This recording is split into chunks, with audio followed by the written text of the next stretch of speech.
ওমরের আদালতে ওমর নিজেই আসামি। আল্লাহু আকবার, জোরে বল। ওমরের আদালতে ওমর কেমন করে নিজেই আসামি হয়ে গেলেন? অর্ধ পৃথিবীর বাদশাহ, রাতের বেলা ঘুমান না, সারা রাত মানুষের বেশ ধরে সাধারণ মানুষের বেশ ধরে মানুষের হালত তিনি জানেন। মানুষের ঘরে ঘরে যায় তিনি খবর লন। রাতের বেলা কার কি সমস্যা আছে উমর সেই খোঁজ খবর নেন। 10টা বছরের ভিতরে উমর রাতের বেলা একদিনও পিঠটা বিছানায় লাগান নাই। দুপুর বেলা 1টা ঘন্টা শুধু বিশ্রাম নিতেন। মদিনার আকাশে পিন পিন পিন পিন করে বৃষ্টি পড়ে, একটু শীত শীত ভাব, খুব মজার ঘুম। মদিনার সমস্ত মানুষ পাক্কাকালি পর্যন্ত ঘুম নাই, শুধু একজন মানুষের 2 চোখে, তিনি আর কেউ নন, তিনি হলেন অর্ধ পৃথিবীর বাদশাহ হযরত ওমর ফারুক রাদিয়াল্লাহু তাআলা আনহু। মদিনা শরীফ থেকে তিনি বের হয়ে গেছেন। মদিনা শরীফ থেকে তিনি বের হয়ে একটা বস্তির পাশ দিয়ে তিনি চলতেছেন একা একা, সঙ্গে তার কেউ নাই, খাদেমও নাই, আসলামও নাই। ওনার খাদেমের নাম ছিল আসলাম, যে খাদেম ছিল ওনার গোলাম। এই গোলামকে তিনি আজাদ করে দিয়েছিলেন। আসলাম তখন বলেছে, ওগো আমিরুল মুমিনিন, আপনি আজাদ করেন আর আজাদ না করেন আমি কিছু জানি না, তবে আমি আসলাম সারা জীবন আপনার খাদেম হয়ে থাকবো। আমি আজাদি কি জিনিস বুঝি না, তবে আপনার খেদমত আমি ছাড়বো না, এই দরবার ছাড়বো না।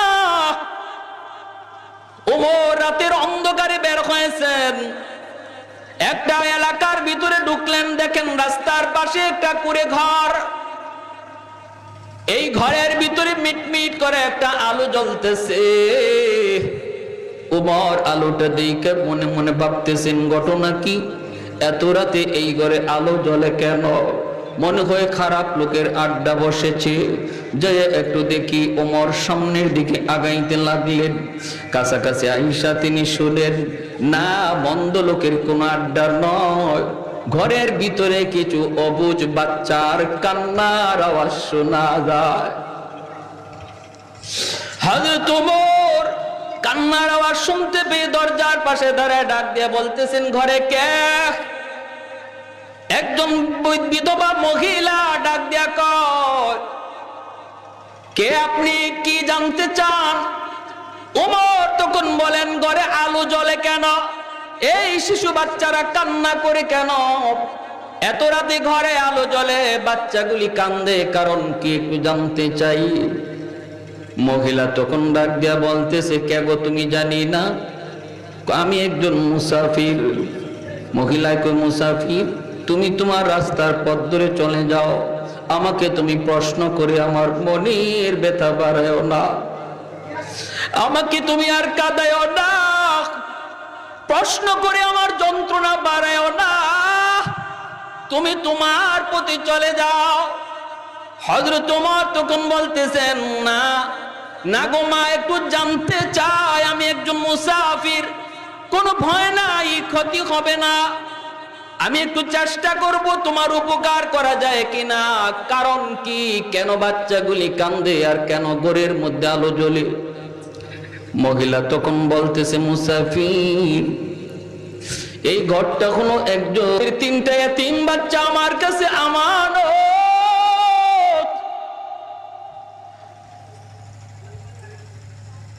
আমার স্বামী যুদ্ধে যায় শহীদ হয়ে গেছেন, 3টা বাচ্চা আমার কাছে আমানত রেখে গেছেন।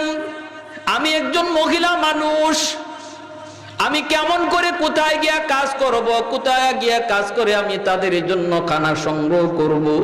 আমি তো একজন মহিলা মানুষ, আবার বাচ্চাগুলিও আমার বড় হয় নাই যে তারা কাজকর্ম করবে। আজকে 3 দিন হয়ে যায়, আমার চুলায় আগুন জ্বলে না, ঘরে কোনো খানা নাই। শহীদের বাচ্চাগুলি কান্না করে করে তারা অস্থির হয়ে গেছে।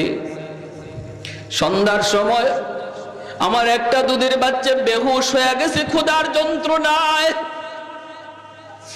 আর আমার কাছে শুধু বলতেছে আমার বাকি দুইটা বাচ্চা, কয় মা গো কলিজা ফেটে যায় গো মা, ও মা একটু খানার ব্যবস্থা করো না গো মা।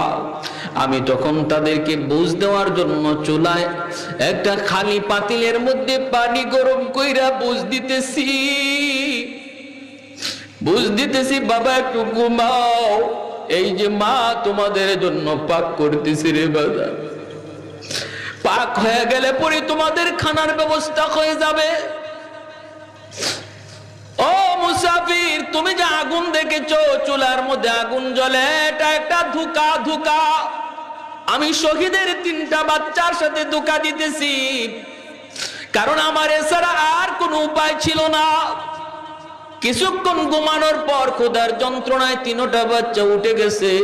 ওইটা তারা বলতেছে মা গো এখনো বুঝি তোমার রান্না হয় নাই, মা আমাদের কলিজা চিবাইতেছে, আর কত ঘুমা একটু দাও না। ও মুসাফির শোনো, তোমাকে সাক্ষী রেখে বলতেছি, মদিনার খলিফা হযরত ওমর ফারুক, তিনি মদিনার খলিফা আমিরুল মুমিনিন, অথচ শহীদের 3টা বাচ্চা আজকে 3 দিন যাবত খানা খায় না। খলিফার খবর নাই, তিনি খবর নেন না। তোমাকে সাক্ষী রেখে আমি বললাম, আমার একটা বাচ্চার যদি কোনো ক্ষতি হয়, কিয়ামতের ময়দানে আমি উমরের গলায় গামছা লাগাইয়া আল্লাহর দরবারে হাজির করব। আমি উমরকে আল্লাহর আদালতে আসামি বানাবো, গলার মধ্যে গামছা লাগাই আল্লাহর দরবারে হাজির করব। এই কথা শোনা মাত্রই হযরত উমর আর দাঁড়ানো অবস্থায় নাই, পশমগুলা দাঁড়ায় গেছে, শরীরে কাঁপুনি শুরু হয়ে গেছে। হযরত উমর নিজের পরিচয় দেন না, পরিচয় না দিয়া দরজার বাহিনী শরীর কাঁপতেছে ভয়ে, চোখ দিয়ে দর করে উমরের পানি পড়তেছে।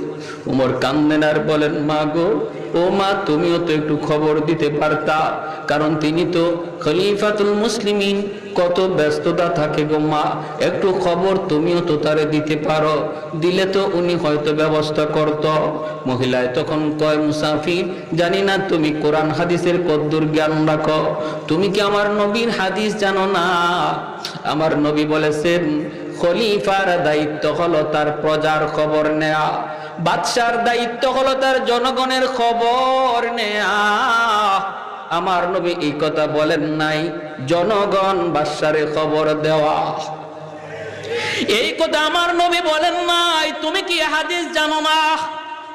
উমরের আসমান ভেঙ্গে যেন মাথায় পড়লো, হায় মহিলা তো নবীর হাদিসও অনেক জানে। কাপ শুরু হয়ে গেল, অর্ধ পৃথিবীর বাদশা ওমর দৌড় শুরু করে দিলেন, মদিনার দিকে দৌড়। রাত গভীর, সবাই ঘুমায় রইছে। বাইতুল মালের সামনে এসেই ওমর ডাক শুরু করে দিলেন, তোরা কে কোথায় আছো রে, কে কোথায়? তাড়াতাড়ি করে তোরা বাইতুল মালের চাবিটা তালাটা খুল। দৌড়ায়া খাদেম খুদ্দাম বের হয়ে গেল, এত রাত্রে খলিফার আওয়াজ, দৌড়ায় বের হয়ে গেল, দিয়ে বলতেছেন বাইতুল মালের তালা খুলো, তালা খুলো। চাবি দিয়া তালা খোলার পর ওমর ভিতরে ঢুকলেন, দর দর করে পানি পড়তেছে, দাড়ি ভিজা ভিজা, জমিনে পানি পড়ে। কর্মচারী সহ ম্যানেজার সবাই অবাক হয়ে বলতেছে খলিফাতুল মুসলিমিন ঘটনাকে একটু বলেন। হযরত ওমর বলতেছেন, আমারে তোমরা কথা কয় না, সময় তোমরা নষ্ট করায় না গো, তাড়াতাড়ি করে একটা আটার বস্তা আমি ওমরের মাথায় তুইলা দাও, একটা আটার বস্তা আমি ওমরের মাথায় তুইলা দাও। খাদেম কয় হুজুর আমি মাথায় নেই। ওমর বলে রাখ, মাথায় নিবি না, কিয়ামতের ময়দানে উমরের গলায় যখন রশি লাগবে কেউ সামনে আইবা না, সেদিন উমরের উপকারের জন্য কেউ সামনে আসবা না। অতএব আটার বস্তা কেউ মাথায় নিও না, আমি উমরের মাথায় উঠাও। আসলাম দৌড়ে আসছে, হুজুর একটু কন। হুজুর বলতেছে তাড়াতাড়ি তাড়াতাড়ি করে আসলাম, তুই কিছু গোশত আর কিছু রুটি নিয়ে আমার পিছনে পিছনে দৌড়া রে, আর আটার বস্তাটা আমার মাথায় উঠায় দে। খলিফাতুল মুসলিমিন, অর্ধ পৃথিবীর বাদশাহ উমর আটার বস্তা মাথায় লইয়া মদিনা থেকে কুলির মতো দৌড় শুরু করলেন। পিছনে পিছনে আসলাম দৌড়ায়। শাসক গোষ্ঠী বলেন আর প্রশাসন বলেন আর দায়িত্বশীল বলেন, যে যেখানে যেই পদে দায়িত্বশীল, ভালো করে ইয়াদ রাখো, দায়িত্ব পালন করার শিখা গেছেন অর্ধ পৃথিবীর বাদশা উমর। কিভাবে নিজের দায়িত্ব পালন করতে হয়, যদি এইভাবে দায়িত্বশীল তাদের দায়িত্বকে আমানত জানতো, তাহলে দেশের অবস্থা, বিশ্বের অবস্থা, সমাজের অবস্থা এত খারাপ হইতো না। ঠিক কিনা জোরে কর ভাইয়েরা বন্ধুরা। ওমর দৌড়তে দৌড়তে ওই জায়গায় দরজার সামনে যায় হাজির। ডাক দিয়ে বলতেছেন, মা গো, ও মা, মা তুমি দরজাটা একটু খোলো, তুমি একটু পর্দার আড়ালে থাকো, আমি কিছু আটা নিয়ে আসছি, কিছু খাবারের ব্যবস্থা করেছি। হযরত ওমর তিনি যা বলতেছেন, আসলাম রে, ও আসলাম, তাড়াতাড়ি করে তুই গোশতটা বের কর, গোশতটা বের করে নগদ নগদ রুটিটা দি, আর আমি চুলায় আগুন জ্বালাই, আমি চুলায় আগুন জ্বালাই, তুমি কাইগুলি মাখাও। হযরত ওমর জীবনে কোনোদিন এইভাবে চুলায় আগুন জ্বালান নাই। চুলায় আগুন জ্বালাইতে যায় কয়বার আগুন নিবে, কয়বার জ্বলে, ধোঁয়াগুলি তার দাড়ির ভিতরে ঢুকে, চোখগুলি লাল হয়ে যায়, তবুই কষ্ট করতেছেন, চোখের পানি জড়াইতেছেন, আর বলেন, মালিক তুমি দেখতেছো গো মালিক, ও মালিক এতটুকু কষ্ট নয়, আমি ওমর গলা থেকে রশি ছাড়ানোর জন্য আরো কষ্ট করতে রাজি। যেরকম সুবহানাল্লাহ। হাসরের মাঠে তোমার আদালতের আসামি হওয়া থেকে বাঁচার জন্য আরো যদি কষ্ট, আরো যদি পরীক্ষা নিতে হয়, আল্লাহ আমি দিতে রাজি। হযরত ওমর আগুন জ্বালাইলেন, তারপরে তিনি গোশতটা দিলেন। বাচ্চাগুলি হাসতেছে, আনন্দ পাইতেছে, অন্ধকারে কিছু কিছু দেখতেছে চেহারাটা, মুসাফিরের চেহারাটা কিছু কিছু দেখতেছে ঝাপসা ঝাপসা। মহিলা তিনিও বলতেছে, বাবারা, বাচ্চারা বলতেছে, মা গো, মনে হয় তিনি বহুত বড় একজন মহামানব। মায় কয়, বাবা, শুধু মানব নয়, তোমাদের কান্নার কারণে মনে হয় আল্লাহ ফেরেশতা পাঠায়া দিছে। অবুঝ শিশু বাচ্চাগুলির কান্না, এই কান্নার কারণে মালিক মনে হয় ফেরেশতা পাঠায় দিছে। ওমর খানা দানার ব্যবস্থা করায় তিনি বলতেছেন, মা, বাকির একটা আটার বস্তা রেখে গেলাম, রুটিটা ওদেরকে খাওয়াও, বাকি আটাগুলিও তুমি ভিতরে নিয়ে নিও। এই বইলা হলো তোমার, তিনি ঘর থেকে বের হলেন, আসলামও বের হলো। ভাইরা বন্ধুরা, পূর্ব আকাশে ফর্সা হয়ে যাচ্ছে, সুবে সাদিক, ফজরের আজান হয়ে যাবে। ওই অবস্থায় ওমর দরজার ঘরের কোনায় আয়েশা তিনি দাঁড়ায় গেলেন। আসলাম বলতেছে, ওগো আমিরুল মুমিনিন, দাঁড়াইলেন কেন গো? তিনি, আপনি তো মদিনার মসজিদের ইমাম, একটু পরেই ফজরের আজান হবে, মদিনার মসজিদের মানুষজন আপনার ইমামতির অপেক্ষা করবে, কেন দাঁড়ালেন? তাড়াতাড়ি চলুন। ওমর তখন কাঁদেন আর বলে, আসলাম, এই জায়গাটায় দাঁড়ায় দাঁড়ায় আমি শহীদের 3টা বাচ্চার কান্নার আওয়াজ শুনেছিলাম। এখন আমার মন বলে, এখানে দাঁড়ায় দাঁড়ায় আমি বাচ্চাগুলির একটু হাসি আনন্দ শুনবো। বাচ্চাগুলি আনন্দ করতেছে, শোনার পর শুকরিয়া দান সেজদা দিয়া আল্লাহ দরবারে শুকরিয়া জানায়া মদিনার দিকে রওনা। মসজিদে নববীতে আযান হয়ে গেল, ইমামতি করলেন ওমর। নামাজ পড়ানোর পরে বলতেছেন, ইয়া আইয়ুহাল মুসাল্লুন, এ মুসল্লিরা, তোমরা যার যার জায়গায় বসে থাকো। ইন্দানা হাদ, আমাদের সামনে একটা বিচার আছে, বিচার। কেউ জায়গা থেকে উঠবা না, জঘন্য থেকে জঘন্যতম একজন অপরাধীর বিচার হবে আজকে মসজিদে নববীতে। কেউ তোমরা জায়গা থেকে উঠবা না, যার যার জায়গায় বসা থাকো। এলানটা শোনার মাত্রই মুসল্লিরা যার যার জায়গায় বসা রইলেন। সবাই মনে মনে ভাবতেছেন, খলিফাতুল মুসলিমিন তিনি তো রাতের অন্ধকারে রাস্তায় রাস্তায় তিনি ঘুরেন, তিনি তো পাড়ায় পাড়ায় মহল্লায় মহল্লায় ঘুরেন। না জানি কোথায় কি অন্যায় দেখেছেন, কোথায় কি অন্যায় জানি দেখেছেন। বিচার হবে কঠিন, বিচার কেউ নড়ে না চড়ে না। ওই অবস্থায় হযরত ওমর নামাজটা পড়ায় তিনি মিম্বরে বসে গেলেন। বৈশায় তিনি পুলিশকে আদেশ করলেন, যাও অমুক বস্তিতে যাও, রাস্তার কিনারায় একটা বাড়ি, রাস্তার কিনারায় একটা ঘর, ভাঙ্গাচোরা ঘর, ওই ঘরে যায় দেখবা একজন বিধবা মহিলা, সাথে আছে তার 3টা বাচ্চা। ওই মহিলাকে ধরে মদিনায় নিয়ে আসো, বাচ্চাগুলি সহ তুমি মদিনার মসজিদে নিয়ে আসো। যদি সে আসতে না চায়, পুলিশকে বলতেছেন জোর করে তারে নিয়ে আসবা, আমি উমরের ওয়ার্ডার। পুলিশরা সবাই অবাক, মসজিদে নববীর মুসল্লিরা অবাক। না জানি ওই মহিলা কি অন্যায় করেছে, না জানি ওই মহিলা কত বড় অন্যায় করেছে। পুলিশ দলে বলে রওনা দিয়া দিছে, ক্ষিপ্র বেগে ওই বস্তিতে যায় হাজির। ঘর পেয়ে গেল, মহিলাকে ডাক দিয়া বলতেছে, আমিরুল মুমিনিন খলিফাতুল মুসলিমিন উমরের ওয়ার্ডার, আপনাকে মদিনায় যেতে হবে, আপনার বিরুদ্ধে উমরের আদালতে বিচার। মহিলা যেন আসমান ভেঙে পড়ল, ভয়ে মহিলা কাঁপতেছে, হায়রে কি আবার ঘটে গেল। গত রাত আমি একজন মুসাফিরকে বলেছিলাম উমরের গলায় গামছা লাগাইব আল্লাহর আদালতে, মনে হয় এই মুসাফির উমরকে যায় বইলা দিছে। না জানি আমার কি বিচার হয়। মহিলার চোখ দিয়া পানি চলে আসলো, ভয়ে কাঁপতেছে, বাচ্চাগুলি মারে জড়ায় ধরছে। মা কাঁদো কেন? মা কই, বাবা জানি না তোমাদের তকদিরে কি আছে বাবা, জানি না উমরের আদালতে কি বিচার হয় রে বাবা।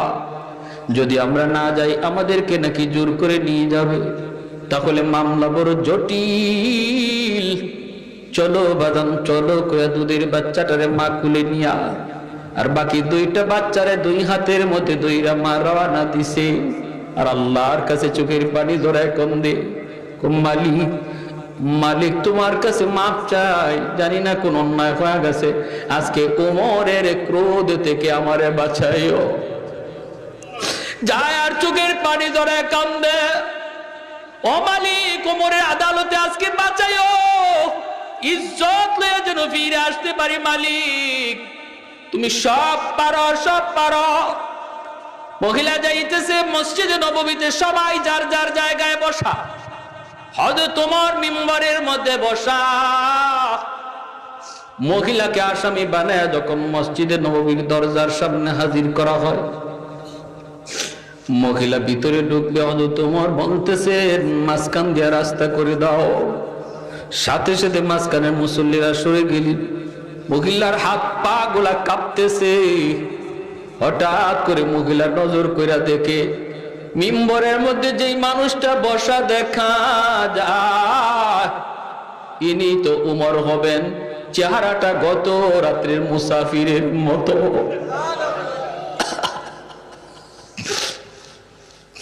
হায় রে, বিচার বুঝি আরো জটিল। আমি কারে কি বলছিলাম? তাহলে মুসাফির কি উমর? আমি এত বড় কথা বলছি যে উমরের গলায় গামছা লাগাবো। আজকে মদিনার মসজিদে না জানি আবার কেমন বিচার।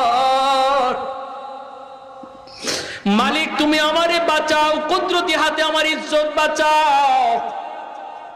মহিলা বাচ্চা 2টারে নিয়ে যায়। বাচ্চাগুলি ওমরের নাম শুনে কাঁপতেছে, মারে জড়ায় ধরে কাঁপতেছে। কারণ ওমরের নাম শুনলে ভয় পায় না এমন কেউ ছিল না। সামনের দিকে আগাইতেছেন, কাছাকাছি আসা মাত্র মহিলা নিশ্চিত হয়ে গেছে গত রাতের মুসাফির আজকের উমর। এখন কি হবে বিচার? হযরত ওমর পাগড়িটা খুললেন, মাথার পাগড়িটা খুইলা এক মাথা দিয়া নিজের গলা পেছাইলেন। আরেকটা মাথা মহিলার হাতে দিয়া বলতেছে, মা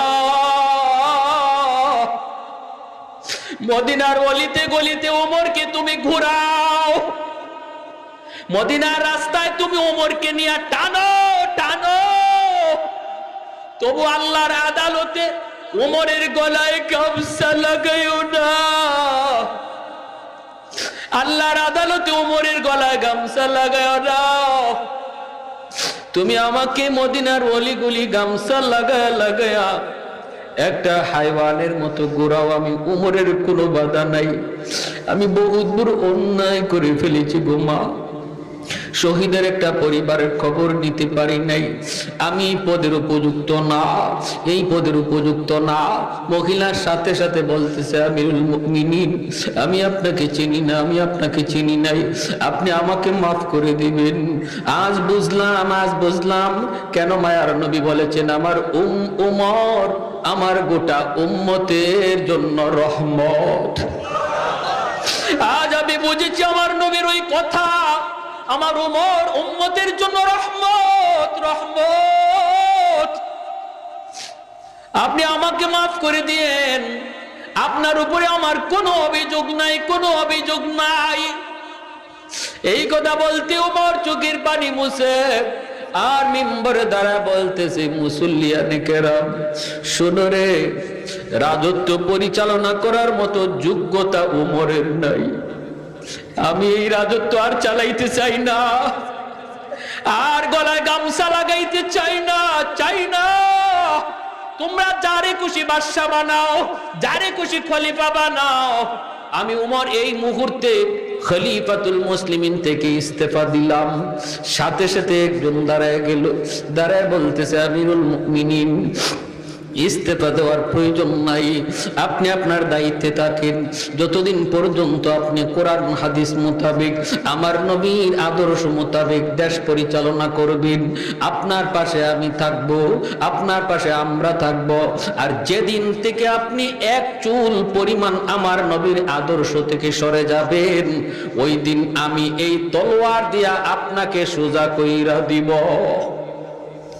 সাথে সাথে উমর বলেন, আলহামদুলিল্লাহ, এমন যদি মানুষ থাকে তাহলে উমর রাজত্ব চালাইতে একটু সাহস পাবে। জোরে কোন সুবহানাল্লাহ। ফারুক তেরা নাম সে ইসলাম রহেগা, ফারুক তেরা নাম সে ইসলাম রহেগা, दुनिया की अदालत में तेरा नाम रहेगा, दुनिया की अदालत में तेरा नाम रहेगा, सिद्दीक तेरा नाम से इस्लाम रहेगा, दुनिया की सदाकत में तेरा नाम रहेगा, उस्मान तेरा नाम से इस्लाम रहेगा, दुनिया की सखावत में तेरा नाम रहेगा, हैदर तेरा नाम से इस्लाम रहेगा, दुनिया की शजाअत में तेरा नाम रहेगा, दुनिया की शजाअत में तेरा नाम रहेगा। একটু জোরে সুরে বলি আল্লাহু আকবার, আর একটু জোরে আল্লাহু আকবার। এজন্য আল্লাহ পাক রব্বুল আলামিন কয়, প্রত্যেকেই তোমরা দায়িত্বশীল, দায়িত্ব জিনিসটা অনেক বড়, অনেক বড়। এই দায়িত্বের ব্যাপারে আল্লাহর কাছে সবাইকে জবাব দেওয়া লাগবে। দায়িত্ব ছোট হোক বড় হোক, সকল দায়িত্বের ব্যাপারে আল্লাহর কাছে জবাব দেওয়া লাগবে, ঠিক কিনা? আলা কুল্লুকুম রাইন ওয়া কুল্লুকুম মাসউলুন আন রাইয়াতিহি। ভাইরা বন্ধুরা, এজন্য ওয়ার্ডটা হলো মেম্বারের কাছে আমানত, ইউনিয়নটা হলো চেয়ারম্যানের কাছে আমানত, এমপির আসনটা হলো এমপির কাছে আমানত, ডিপার্টমেন্ট হলো মন্ত্রীর কাছে আমানত, দেশটা হলো প্রধানমন্ত্রীর কাছে আমানত। আওয়াজ দিয়ে বলেন ঠিক কিনা? মাদ্রাসা হলো মুহতামিমের কাছে আমানত, ছাত্রগুলি হলো উস্তাদের কাছে আমানত, মুরিদগুলি হলো পীরের কাছে আমানত। এমনি ভাবে আমার আপনার সন্তানগুলি বাপ মার কাছে বহুত বড় আমানত। যদি এই আমানতে খেয়ানত করো আল্লাহর গোলাম, হাসরের মাঠে এই সন্তান মা বাবাকে আসামি বানায় দিবি। যেই সন্তানের ব্যাপারে বাপ মা এই আমানতদারি রক্ষা করেছে, হাসরের মাঠে আল্লাহ পাক ওই বাপ মারে ডাক দিবে, কোথায় হাফেজে কোরআনের বাবা? আজকে সালেহ আহমদ তাকরিম সারা বিশ্ব জুড়ে কোরআনের প্রতিযোগিতায় 3 নাম্বার হইয়া বাংলাদেশের সুনাম বয়ে এনেছে, বাংলাদেশের ইজ্জত বাড়াইছে, বাংলাদেশের নাম বিশ্বে পরিচিত করেছে। ঠিক কিনা জোরে বলেন? আজকে বাংলার মুসলমানের ইজ্জত, বাংলার মাদ্রাসাগুলির সুনাম সালেহ আহমদ তাকরিমের মতো সন্তান মাদ্রাসায় জন্ম দেয়, শিক্ষা দেয়। ঠিক কিনা? ভাইরা বন্ধুরা, কিয়ামতের ময়দানে এমন হাফেজে কোরআনের বাপ মারে আল্লাহ ডাক দিবে, কোথায় তাকরিমের বাপ মা? কোথায় আব্দুর রহিমের বাপ মা? কোথায় আব্দুল করিমের বাপ মা? কোথায় তোমরা আসো? অথচ নবীর বাপ মারে আল্লাহ ডাক দিবে না, ওলির বাপ মারে আল্লাহ ডাক দিবে না। আল্লাহ ডাক দিবে, কোথায় হাফেজে কোরআনের বাপ মা? কোথায় আলেমের বাপ মা? সমাজ চলতেছিল একদিকে, সমাজ বলছিল ডাক্তার বানাও, সমাজ বলছিল ইঞ্জিনিয়ার বানাও, সমাজ বলছিল তারে প্রফেসর বানাও, সবাই চলছে একদিকে, কিন্তু তোমরা বাপ মা ভিন্ন লাইনে চলছো। আমি আল্লাহরে খুশি করার জন্য কোথায় আজ আসো? আমি আল্লাহ নিজের হাতে পাগড়ি পরাবো। মান করা আল কুরআন ওয়া আমিলা বিমা ফিহি উলবিসা ওয়ালিদাহু তাজান ইয়াউমাল কিয়ামা। ওই পাগড়ি নবীর বাপ মারে পরাবে না, কোন ওলির বাপ মারে আল্লাহ পরাবে না, কিন্তু একজন হাফেজে কোরআনের বাপ মা, ওই সন্তান যেই সন্তানের ব্যাপারে বাপ মা আমানতদারি রক্ষা করেছে, ওই বাপ মারে আল্লাহ নিজের হাতে হাসরের মাঠে পাগড়ি পরাবে। দাউহু আহসানু মিন দাউইশ শামস। যেই পাগড়ি আর মুকুটের পাওয়ার নবী বলে সূর্যের চেয়েও বেশি পাওয়ারফুল হবে। ভাইরা বন্ধুরা, এজন্য যারা এই মাদ্রাসায় সন্তান দিয়েছো, বাপ মা ঠকেন নাই। বাবা মা যারা সন্তান মাদ্রাসায় দিছো, ঠকেন নাই, বরং জিতছেন। ঠিক কিনা? আর একটু জোরে বলেন ঠিক কিনা? ভাইরা বন্ধুরা, এজন্য বলতেছি রে ভাই, মনটারে বড় করেন। সমাজের মানুষকে কি বললো সেদিকে আমার দেখার বিষয় নয়, সন্তানের কামাই দিয়ে আমি চলবো এই নিয়ত বাদ দেন। নিয়ত করেন, আল্লাহ আমার সন্তানকে তুমি সদকায়ে জারিয়া বানাও। আমার মৃত্যুর পর যেন আমার জানাজা পড়ায়, আমার মৃত্যুর পর যেন সন্তান আমারে গোসল দেয়, আমার মৃত্যুর পর যেন আমার সন্তান ইয়াসিন কবরের পাশে পড়ে। জানাজার নামাজ ইমাম সাহেব পড়াইলে চোখ দিয়া পানি আসবে না, মাদ্রাসার উস্তাদ পড়াইলে চোখ দিয়া পানি আসবে না। সন্তান বাবার জানাজার পাশে দাঁড়াইয়া যখন কইব মালিক, সাথে সাথে দর দর করে চোখ দিয়ে পানি চলে আসবে। কত বাচ্চা কোরআনের সবক নেওয়ার সময় হাউমাউ করে কান্দে আর কই, হুজুর আজকে আমার আব্বা দুনিয়ায় না। বন্ধুরা, কোরআনের সবক নে, বাবা উস্তাদদের মিষ্টি খাওয়ায়। আজ যদি আমার আব্বা দুনিয়া থাকতেন, আমার বন্ধু বান্ধব উস্তাদদেরকে মিষ্টি খাওয়াইতেন। কবরের পাশে গিয়া কই, বিসমিল্লাহির রহমানির রহিম, হাকিমুল উম্মত নবী আলাইহির রহমা লিখেন, কবরের ভিতরে বাবার আযাব হইতেছে। আল্লাহ পাক আযাবের ফেরেশতারা কয়, ফেরেশতারা আযাব বন্ধ কর। আমার বান্দার ছোট্ট বাচ্চাটা কবরের পাশে দাঁড়ায় কয়, আমি আল্লাহ নাকি রহমান, আমি নাকি রহিম, আমার দয়া মায়ার নাকি কুল কিনারা নাই। যার বাচ্চায় আমারে রহমান কয়ে ডাক দেয়, আমি আল্লাহ তার বাবারে মারতে পারি না, আমি আল্লাহ তার মার কবরে আযাবে দিতে পারি না। সার্থক হয়ে যাবে বাপ মার সন্তান জন্ম দেওয়া। এমন একটা সন্তান যদি বানাইতে পারো রে ভাই, এজন্য বলতেছি ঘরে ঘরে কোরআনের হাফেজ তৈরি করো, আল্লাহ জগতের হায়াত আল্লাহ বাড়ায় দিবি।